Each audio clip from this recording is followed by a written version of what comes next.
በሶሻል ሚዲያ ላይ በቲክቶክ ላይ በዩቲዩብ ላይ ስራ ለመጀመር የምትፈልጉ እነዚህን 3 ስቴፖች ተከተሉ። በተለይ ማንኛውም ሰው ኮንቴንት ክሬተር መሆን ይችላል። በዚህ ጊዜ በሚሰሩ ቪዲዮዎች ተከፋይ መሆን ትችላላችሁ። ሰዎች ላይ ተጽዕኖ እየፈጠራችሁ እነዛ ሰዎች በሚሰጧችሁ አቴንሽን ገንዘብ ማግኘት ትችላላችሁ። ይሄን ለማድረግ ግን እነዚህን 3 የሆኑ ስቴፖች መከተል ይኖርባችኋል። የመጀመሪያው ስቴፕ እኔ በምን ላይ ጎበዝ ነኝ ብላችሁ ሁላችሁም ራሳችሁን ጠይቁ። እኔ መጀመሪያ የዩቲዩብ ቻናል ስጀምር ጎበዝ የሆንኩበትን ነገር ፈልጌ ነው የጀመርኩት። ቴክኖሎጂ ላይ ጎበዝ ነበርኩ።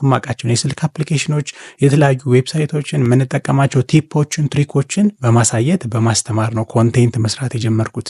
ስለዚህ እናንተም ጎበዝ የሆናችሁበትን ነገር ቀድማችሁ ልታውቁ ይገባል። አንተ በምን ላይ ጎበዝ ነህ? አንቺስ በምን ላይ ጎበዝ ነሽ? አንዳንዱ ሰው ትረካ ላይ ጎበዝ ነው፣ ምግብ መስራት ላይ ጎበዝ ነው።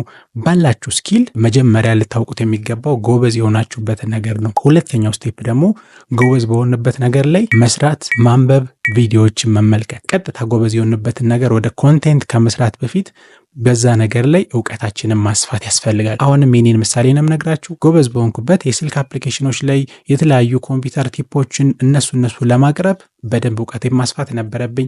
ቪዲዮዎችን ማየት ነበረብኝ። የተለያዩ ሪሰርቾች ማድረግ ነበረብኝ። ያንን በምታደርጉ ሰዓት በዛ ነገር ላይ ያላችሁ እውቀት እየሰፋ ብዙ ነገር እያወቃችሁ የተረዳችሁ ትሄዳላችሁ። ብዙ ባወቃችሁና በተረዳችሁ ቁጥር ደግሞ በዛ ነገር ላይ ኤክስፐርት ትሆናላችሁ ማለት ነው። መጨረሻውና በጣም ዋና የሆነው ደግሞ ስቴፕ ደግሞ ምንድነው? ኮንቴንቶችን መስራት።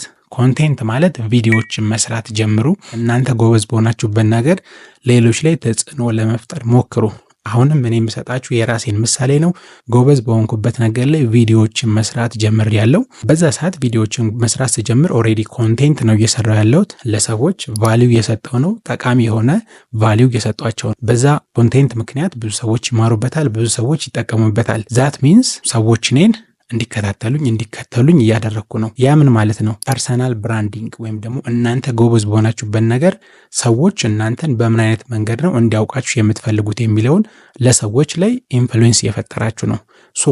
ፐርሰናል ብራንዲንጋችሁን ባሳደጋችሁና ለሰዎች ላይ ብዙ ተጽዕኖ በፈጠራችሁ ቁጥር አንደኛ የተለያዩ አይነት ሶሻል ሚዲያዎች በራሳቸው ይከፍሏችኋል።